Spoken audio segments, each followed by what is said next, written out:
When 17-year-old Knox Pitt walked into Judge Judy's courtroom that morning, the air felt different, tighter, quieter, and charged with an uneasy anticipation. The son of Hollywood royalty, grandson of a cinematic dynasty, and heir to unimaginable privilege, Knox had grown up beneath blinding lights and velvet ropes. Cameras loved him. Teachers excused him. The internet adored him. But in that moment, as the doors closed behind him and the courtroom murmurs faded, it became clear. Not even a famous last name could soften the weight of what he had done. The case had spread like wildfire across social media. A grainy cell phone video, barely 20 seconds long, had ignited a nationwide uproar. It showed Knox at an upscale restaurant in Beverly Hills, standing over a woman half his height, his hand raised in anger. The sound of the slap was faint, but the aftermath was deafening. The waitress's shocked expression, the collective gasp from diners, and the single phrase that Knox's own friend had captioned when he posted it online: "She asked for it." Within hours, the clip was everywhere. Hashtags like #slapped for serving and #justice for Maria dominated trending charts. The world had already chosen sides, and by the time the young Pitt arrived in court, the verdict of public opinion was clear. Knox sat at the defense table, shoulders slouched in defiance, expensive sweatshirt hanging loose, diamond chain glinting against the polished wood. His lawyers whispered strategy beside him, but he barely listened. He'd faced outrage before: tabloid scandals, leaked party photos, viral tantrums, yet somehow his father's reputation always shielded him. But this time the outrage wasn't about a teenager being reckless. It was about what he represented: entitlement without empathy, power without restraint. On the opposite side sat a woman whose life could not have been more different. Her name was Maria Delgado, a 46-year-old immigrant from Guatemala, mother of two and waitress at the restaurant where it had all happened. The photo of her swollen cheek, released by a bystander, had already broken millions of hearts online. She hadn't asked for fame or attention, she only wanted dignity. When she arrived at court, she wore her work uniform and clutched a simple folder of medical papers, proof of her injuries and perhaps proof of how hard it is to survive in a world that sees service workers as invisible. The courthouse steps outside overflowed with reporters. Some shouted questions about Brad Pitt, others about Judge Judy. But inside, the cameras were forbidden. The only recording allowed was the memory of those present. The judge entered promptly, every inch the icon the world knew, precise, commanding, and unflinching. Her gaze moved from the trembling waitress to the teenage defendant, then back to the courtroom audience. The silence was absolute. Knox avoided her eyes, scrolling nervously through his phone until his attorney nudged him. Across the aisle, Maria kept her head low, her hands clasped, her breathing slow and shallow. She wasn't used to being seen not like this.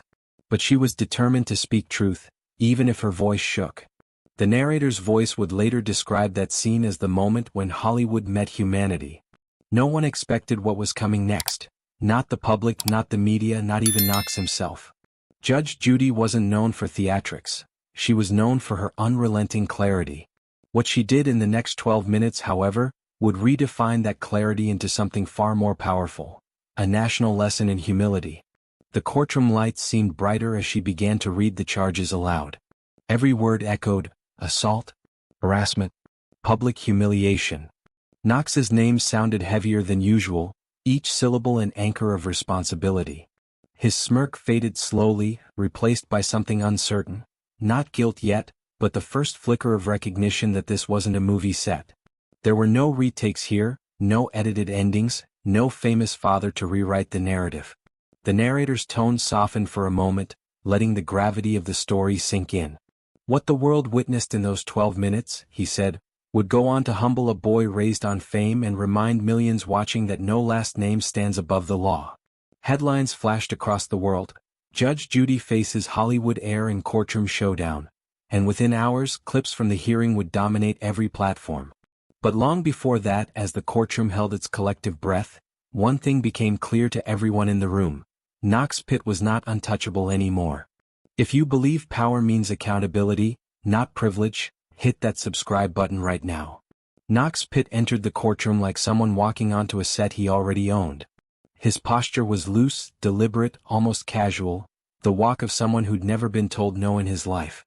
A soft designer hoodie draped over his frame, the kind that cost more than most people's monthly rent. A diamond bracelet glinted every time he adjusted the cuffs. 17 years old, but carrying himself like a celebrity twice his age, Knox didn't look like a defendant. He looked like a brand.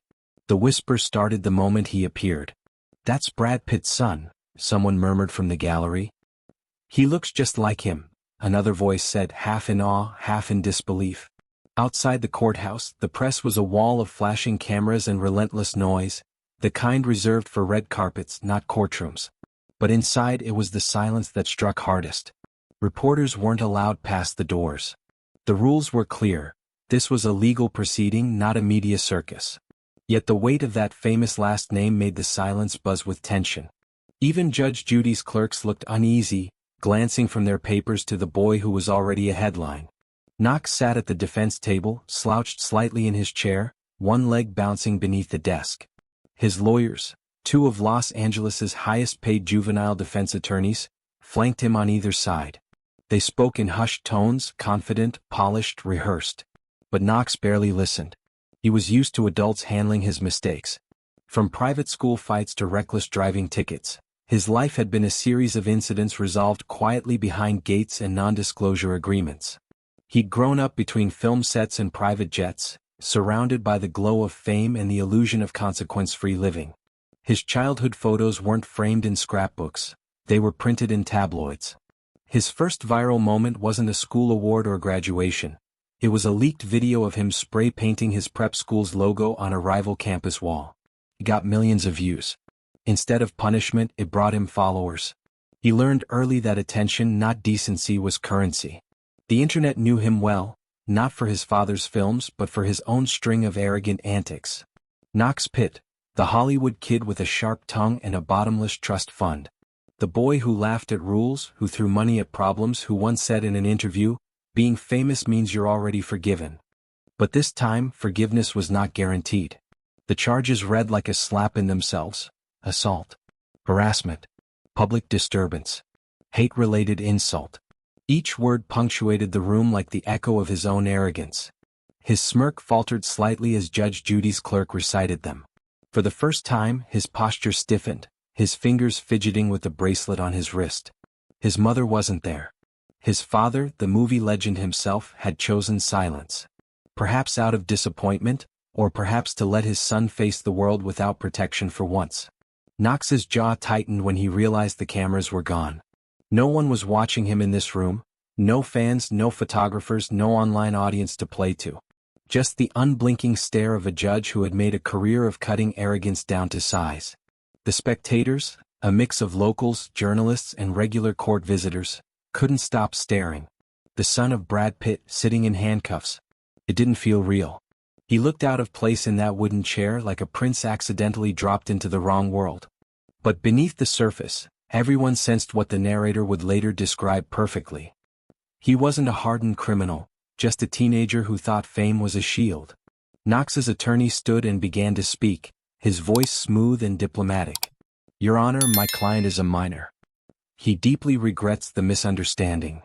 Judge Judy's eyebrow lifted, a tiny gesture that stopped him mid-sentence. The word misunderstanding hung in the air like a bad joke. The lawyer sat down.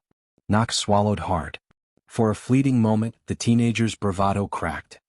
His eyes darted to the floor, then toward Maria Delgado, the waitress sitting silently across the room, hands folded in her lap. Their eyes met for a fraction of a second. Hers were tired but steady. His were restless, flickering with something he didn't yet recognize: shame. Knox Pitt had spent his entire life inside a world that applauded his name. But fame, he was about to learn, doesn't echo in courtrooms, only truth does. He turned back toward his lawyers, his voice barely a whisper this time. "She's really pressing charges?" he asked. The older attorney nodded, his expression grim. Knox leaned back, exhaling sharply through his nose. He didn't believe this would go far. He believed, as he always had, that someone would step in before it got worse. But no one did. The courtroom doors had closed, and for the first time in 17 years, Knox Pitt was truly alone. Just another name on a docket, just another defendant before the law. And somewhere deep in that silence, Judge Judy's gavel tapped softly against the bench. Not to start a show. Not to announce fame. but to remind him and everyone watching that in this room, status means nothing. He was about to learn that apologies mean nothing when they come after a slap, and that no last name, no matter how powerful, can buy dignity back once it's lost. Maria Delgado sat near the front of the courtroom, her hands clasped tightly in her lap as though she were holding herself together. She was small, almost fragile-looking, dressed in a simple navy uniform, the same one she wore at the restaurant the day everything changed. Her dark hair was pinned back neatly, though a few loose strands framed her face. Her eyes were tired but steady, carrying the quiet strength of someone who had endured far more than most could imagine. When she spoke, her accent was gentle and deliberate, the voice of a woman who had learned to weigh every word carefully in a country that often refused to listen. The room seemed to soften around her presence. Even Judge Judy's stern features eased slightly. Maria was not a person who commanded attention, yet she held it effortlessly, not by power but by truth. She kept her gaze low, but when her name was called, she rose with dignity, adjusting the hem of her uniform as if to remind herself she still had control over something. The prosecutor's tone was respectful as she began her questioning.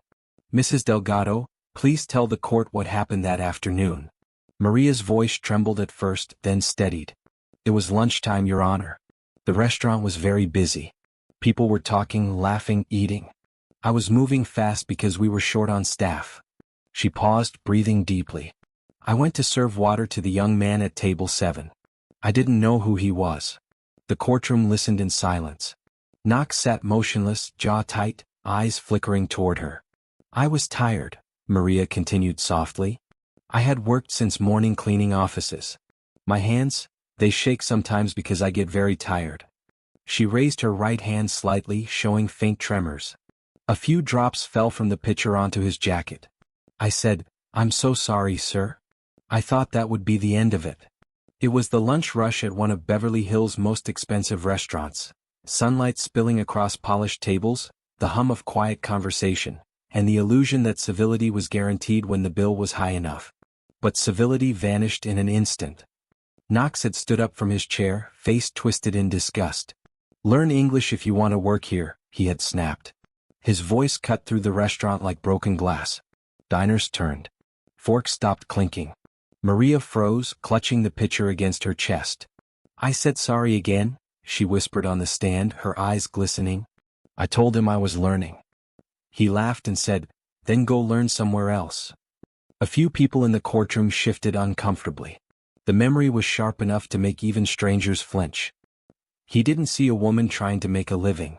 He saw a target, someone beneath him, someone too poor, too foreign, too invisible to matter. Maria's hands tightened. "Then," she said, her voice breaking for the first time, "he hit me." The words landed like a physical blow in the courtroom. Gasps rippled through the gallery. Even Knox's lawyers looked down. "He slapped me across the face," Maria continued, her voice barely above a whisper. "It was loud.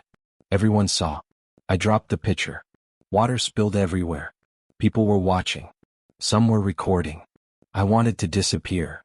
She took a shaky breath, clutching the edge of the witness stand. He laughed.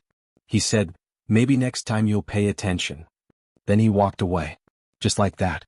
Like nothing happened. Her words hung in the air, heavy with disbelief and sorrow. That night the video went viral. Shot from 2 angles, it spread faster than anyone could contain it. The caption read, "Brad Pitt's son loses it on waitress face with tears of joy." But there was nothing funny about it. Millions watched Maria's humiliation in slow motion, frame by frame, dissecting it as if pain were entertainment. The laughter emojis in the comments stung worse than the slap itself. Maria didn't know what viral meant at first. She found out when her phone started ringing. Reporters, activists, strangers. Some offered support. Others mocked her, calling her a liar, a gold digger, an opportunist. "They said I wanted money," she told the court quietly. "But I only wanted respect." For Maria, it wasn't just humiliation. It was a wound that reopened every struggle she'd endured to build a life with dignity. She had crossed borders, languages, and poverty, only to be reminded that in some eyes, her worth could still be dismissed with a single slap. As she finished her testimony, Maria's eyes lifted toward Judge Judy, not pleading but resolute. "I didn't come here for revenge," she said. "I came because I have a son. He's sick back home in Guatemala. I want him to know that his mother stood up for herself once, even if her voice shook. A tear rolled down her cheek, but her back remained straight. The courtroom was silent. Even the bailiff's breathing seemed loud. Judge Judy folded her hands, studying the woman before her, a working mother who had endured humiliation and still managed to speak with grace. There was no performance, no exaggeration, only truth. Across the aisle, Knox Pitt stared at the floor, his confidence eroding piece by piece. For the first time since his arrest, he didn't look like a celebrity's son. He looked like a boy who finally understood the meaning of shame. Dignity is not measured by money or fame. It lives in people like Maria, those who work, endure, and still find the strength to forgive. When the prosecutor rose from her seat, the entire courtroom seemed to hold its breath. The moment had come, the proof everyone had heard about but few had actually seen.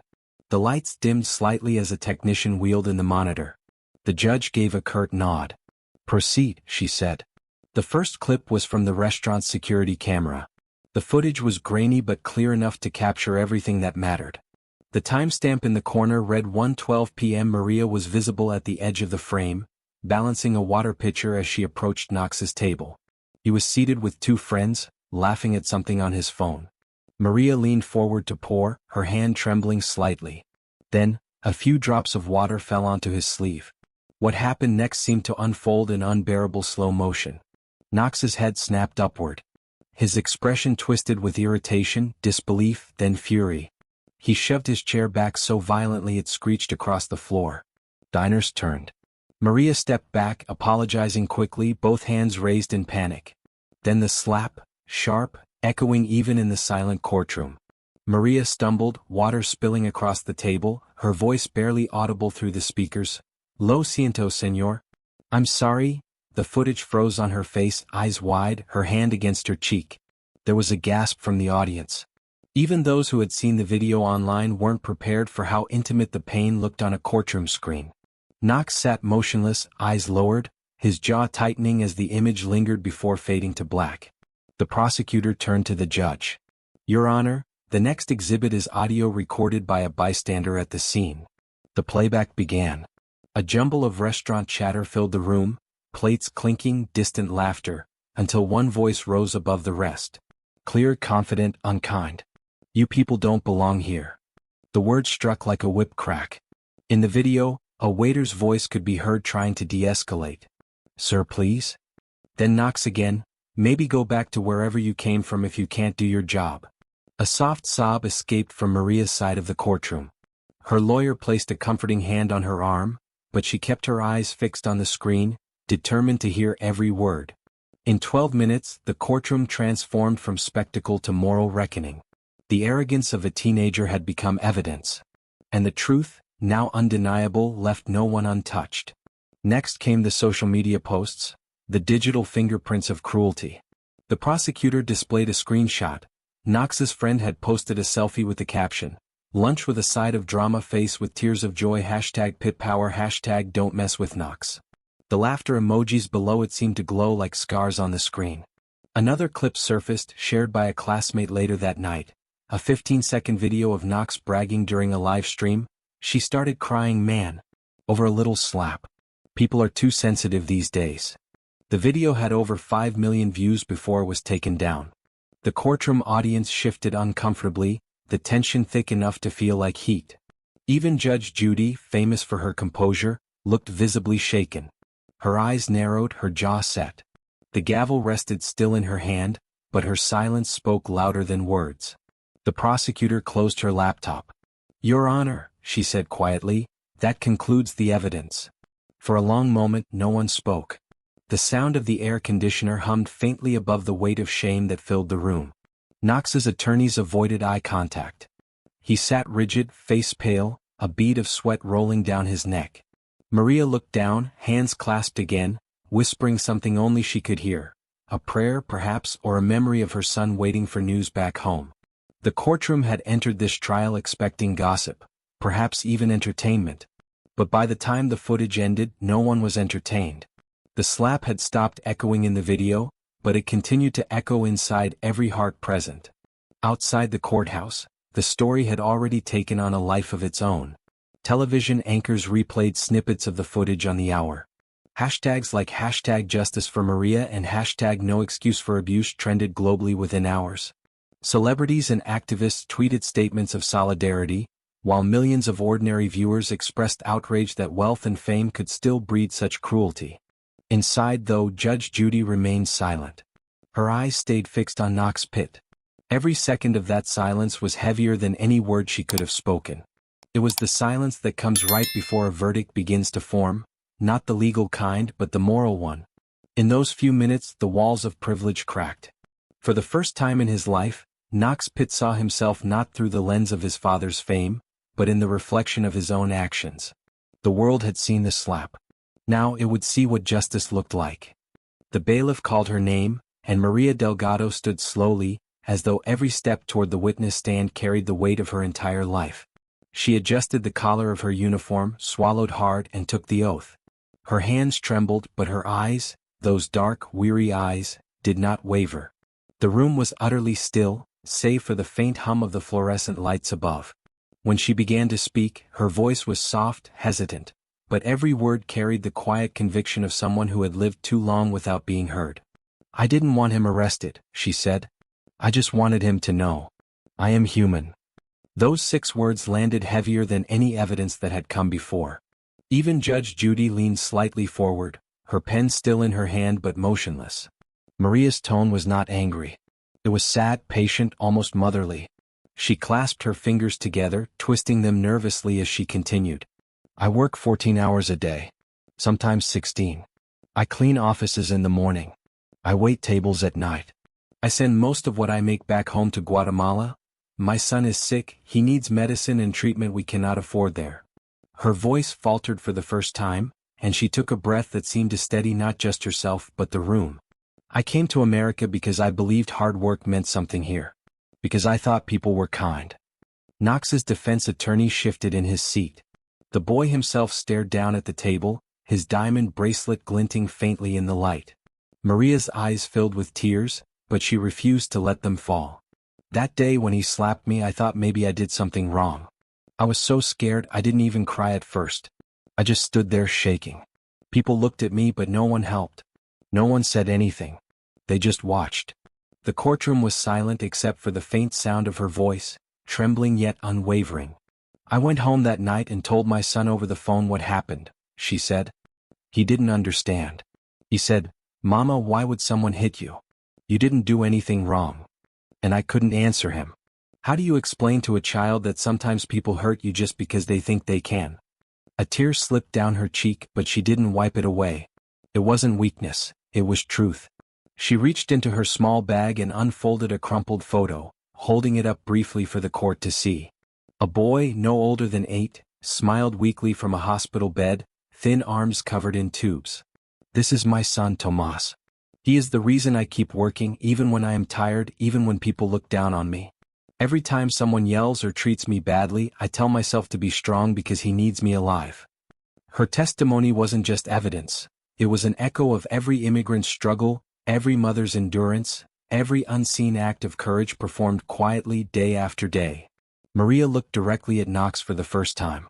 Her gaze was calm, but it pierced through the boy's composure like sunlight breaking through a storm. "I don't hate you," she said simply. "But I want you to understand. You didn't just slap me. You slapped every woman who works to survive. Every mother who wipes tables, who cleans floors, who prays that her children will never be treated as less." Gasps rippled softly through the audience. Even the bailiff, stoic and expressionless for years of trials, blinked back emotion.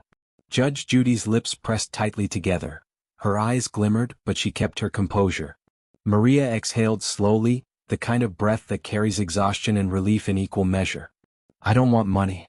I don't want revenge. I want respect. Just once in my life, I want someone to see me and not look away." Silence followed, a silence so profound that it seemed the entire courtroom was holding its breath in reverence. For a long time, Maria Delgado's name was just a headline. But in that moment she became something greater, a voice for everyone who had ever been ignored, dismissed, or humiliated while trying to survive. Knox's lawyer tried to speak but found no words. Knox himself seemed smaller now, stripped of his arrogance, staring at his hands as if realizing for the first time what they had done. Maria lowered her head, folded her hands and whispered softly, "That's all, Your Honor." Judge Judy's gavel remained still. She didn't interrupt, didn't rush. She allowed the silence to stand as testimony too. If you believe every worker deserves respect, no matter their accent, color, or job, share this video right now. Because what happens next will make your jaw drop. The camera of the world, invisible but present, lingered on the image of a woman standing taller than the fame that had tried to crush her. The reckoning was no longer coming, it had already begun. When the courtroom reconvened after a short recess, the air was heavier than before. Everyone knew what was coming, yet no one dared to move. Knox Pitt sat at the defendant's table, his once defiant eyes now fixed on the wooden grain beneath his hands. Across from him, Maria Delgado waited quietly, her fingers tracing the edge of her photo of little Tomas, the son she fought for. Reporters outside still shouted questions through the windows, but inside, the world had narrowed to one voice, Judge Judy's. She leaned forward slightly, her tone calm but unshakable. "Mr. Pitt," she began, her voice cutting through the silence, "your father earned his name through decades of hard work, persistence and discipline. You've tarnished it in one act of arrogance." Her words were precise, like the swing of a gavel itself. Knox swallowed hard, his throat tightening. "You are 17, she continued. "You're not a child. You're old enough to know right from wrong. Old enough to understand that cruelty is not a game, and humiliation is not entertainment." No one breathed. The judge's words were not loud, but every syllable carried the full weight of the moral gravity in the room. "You thought her hands were beneath you," she said, turning her gaze toward Maria for a brief moment. "The same hands that work to feed her family, to clean, to serve, the same hands that keep this country running. You mocked them. You disrespected them. And now you will serve with those same hands." The audience murmured softly, the kind of collective exhale that happens when truth finally cuts through noise. Maria's eyes welled with tears, but she didn't look away. Judge Judy paused, her expression firm but not cruel. "Fame does not make you powerful," she continued. "Character does. And today you have a chance to build yours from the ground up." She lifted the papers before her, the sentence. "This court finds you guilty of assault and public harassment, and orders the following: 90 days in a youth rehabilitation center focused on labor and empathy training. 500 hours of community service, to be completed under immigrant-led kitchen and shelter programs. $75,000 in restitution to Maria Delgado for trauma and lost wages. And finally, a mandatory public apology broadcast on your verified accounts." Knox's lawyer leaned in to whisper something, but Judge Judy raised her hand slightly, not to silence him but to make her final point. "This is not punishment, Mr. Pitt. It's perspective. You will wake up at dawn to clean kitchens, sweep floors, and serve food to people whose lives you've never imagined. You will look into their faces and understand that decency is not a favor, it's a duty." The boy's head lowered. The arrogance that had once sat on his shoulders like armor was gone, replaced by something heavier, remorse. Judge Judy glanced at Maria again. "Mrs. Delgado, you have shown this courtroom what grace looks like under fire. Your courage humbles us all." Maria nodded gently, whispering, "Thank you, Your Honor," her voice barely audible but full of meaning. The gavel rose and with one sharp strike it fell. The sound was final, echoing off the courtroom walls, reverberating in the silence like a moral bell tolling across the country. The gavel fell, and the sound echoed beyond the courtroom, into every home that ever believed justice still mattered. It traveled through newsrooms and social feeds, through kitchens and classrooms, reaching those who'd long felt invisible. Outside, the first statements hit the internet. Judge Judy humbles Hollywood teen. Brad Pitt's son sentenced to empathy training. And among the noise of opinions and commentary, one photo stood out. Maria leaving the courthouse, sunlight falling across her face as she clutched her son's picture close. Back inside, Knox was escorted away quietly. Before he disappeared through the side door, he turned once more toward Maria. Their eyes met, hers filled with forgiveness, his filled with shame. For the first time he didn't look like a celebrity. He looked like a boy finally meeting his conscience. Judge Judy remained seated, watching him go. Then, almost to herself, she said softly, "Justice isn't about anger. It's about awakening. In a world obsessed with fame, A single act of decency became headline news. But in that courtroom it wasn't about fame or failure, it was about a 17-year-old boy learning the value of respect, and a woman proving that dignity cannot be slapped away. 3 months later, the courtroom that once buzzed with outrage felt different. Lighter, quieter, almost reflective. The rows of seats were still full, but this time the air carried something gentler than judgment. At the defense table sat Knox Pitt, but he no longer looked like the boy who had walked in months ago wrapped in arrogance and entitlement. His designer hoodie was gone. He wore a simple gray shirt, sleeves rolled, no jewelry, no entourage. The gleam in his eyes had softened into something more grounded. He stood when Judge Judy entered, the same way he had been taught during his time at the rehabilitation center. She noticed. It wasn't for show, there was sincerity in the small act. The judge looked over her glasses. "Mr. Pitt, I understand you have completed your sentence?" "Yes, Your Honor," Knox replied quietly.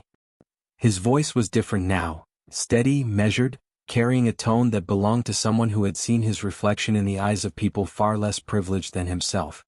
He held a folded letter in his hands. "This was written by Mr. Lopez, the cook at the shelter where I worked." He hesitated before handing it to the clerk, who passed it to the bench. Judge Judy read silently for a moment. The corners of her mouth softened just slightly. The letter was simple but powerful. "Knox came here angry. He left kind. He worked hard. He listened. He learned that the world is bigger than the one he was born into. If redemption exists, I have seen it in him." When the judge looked back up, Knox was already speaking. His hands trembled a little, but his eyes met hers. "I didn't understand before," he said. "At the shelter I met people who worked twice as hard for half as much. I met mothers who still smiled even when they were hungry, and men who had nothing but still shared their food with others." He paused, breathing through the emotion in his throat. "I'll never forget them. They taught me more than any school or money ever did." The courtroom was silent. Even the ever-efficient stenographer slowed her typing to glance up at the young man, finding his voice. Knox turned then, to face Maria Delgado. She sat in her usual composure, her uniform replaced by a plain white blouse. Her hands were folded as always, but her eyes were softer now, less guarded. "I am sorry," he said, voice breaking slightly. "Not the kind of sorry that's for cameras or headlines. I mean it. I was cruel to you and I didn't see you as a person. I thought I was above you. I was wrong. You didn't deserve that." A hush fell again. Maria's lips parted, her breath slow. She looked at him for a long time, the kind of look that weighs a person's soul before deciding whether to forgive it. Then finally she spoke. "Maybe now," she said gently, "you'll use your father's name to lift people, not hurt them." Her words carried neither bitterness nor pride, only truth. Knox nodded, his eyes red. "I will," he whispered. Judge Judy let the silence linger. When she finally spoke, her tone carried warmth wrapped in firmness.